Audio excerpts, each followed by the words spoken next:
Yo, J-Dog here. Just kidding, don't ever call me that. But contradicting from the title, reader inserts are actually a guilty pleasure of mine.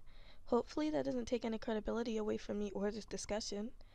But despite me enjoying reader inserts, I'm able to see their flaws within them. They aren't a perfect literary genre, and many critiquers advise you to shy away from them, if not drop them completely. Now, I feel that's kind of harsh. Personally, I feel I don't have the authority to claim reader inserts are terrible and should be avoided at all costs. I wrote a few terrible reader inserts a while back, and reader inserts actually introduced me to the fanfiction scene. They helped me inspire to create this channel. Now, with that out of the way, let's get to the actual review, I guess? Am I like reviewing an entire genre? Now, going on to the pros. To me, if a reader insert is written well, it can transport you to a different world. It can help you envision what different adventures with different powers and characters.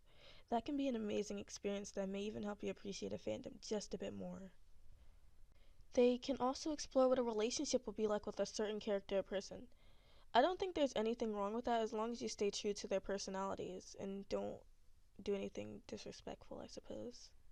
And we're coming in fast with the cons. Reader inserts have flaws. Pretty much everything does. Reader inserts are cookie cutters, obviously. They're written so a reader can easily imagine themselves in the character's shoes. This will often result in two things. One is the reader feeling detached to their character, or just an overly bland main character, which takes away quite heavily from the story. A story can only be as interesting as its characters. In fact, that's how a lot of plotless stories can be semi-decent, if not good. There have been several stories where I could not stand the reader insert. She was too whiny, too entitled, or just too perfect. She could be just straight up annoying. As the reader, I found it really hard to identify with Reader Chan. As for bland, authors have a habit of giving poor reader only few character traits, which may also detach you from your character. Tips to make a good reader insert. Now please, take my advice with a grain of salt. While it may be boring at first, look up common character traits for your target demographic. If you're writing for teenage girls, research common traits of teenage girls. At the bare minimum, it'll make a relatable character, and as you grow as a writer, you can grow to make more dynamic characters with fluid traits, and they change and grow and develop. But bottom line is, make her relatable, which goes into my second point being do not put reader on a pedestal. Everyone has flaws, so be sure to give the reader flaws. A perfect character only makes a boring character. Avoid the Mary Sue stereotype. If you don't know what a Mary Sue is, she's a Barbie, pretty much. She's perfect with a better body or more popular. She's almost always beautiful and smart. She's perfect. And perfect is boring. No one's perfect. And you want your character to be relatable, someone who the average reader can step in their shoes like, huh, this is me. And a perfect girl is not anyone.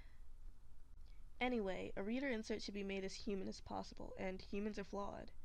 What I'm saying is, do not be afraid to give readers flaws. She's not gonna bite. Like, just make her real.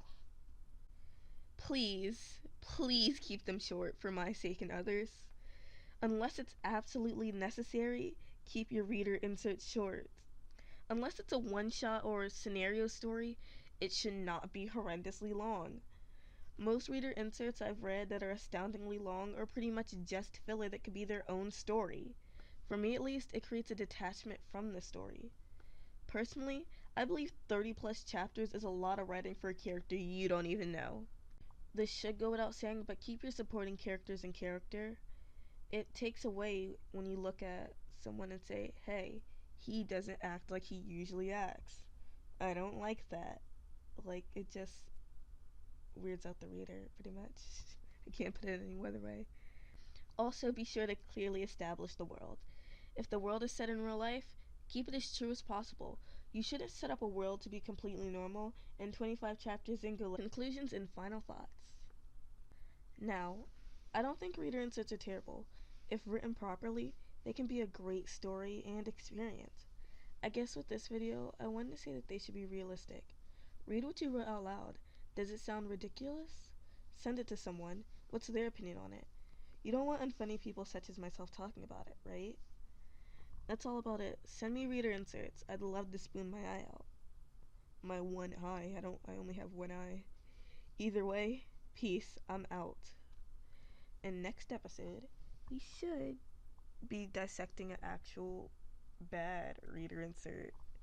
This should be Wattpad edition. And also, because this is getting pretty casual, I can't read. Why is recording so hard? I wrote a script. This is too much for me. In my mind, I'm literate. I can read good. How am I supposed to create a channel if I can't read? Either way, peace. I'm actually out, and yeah.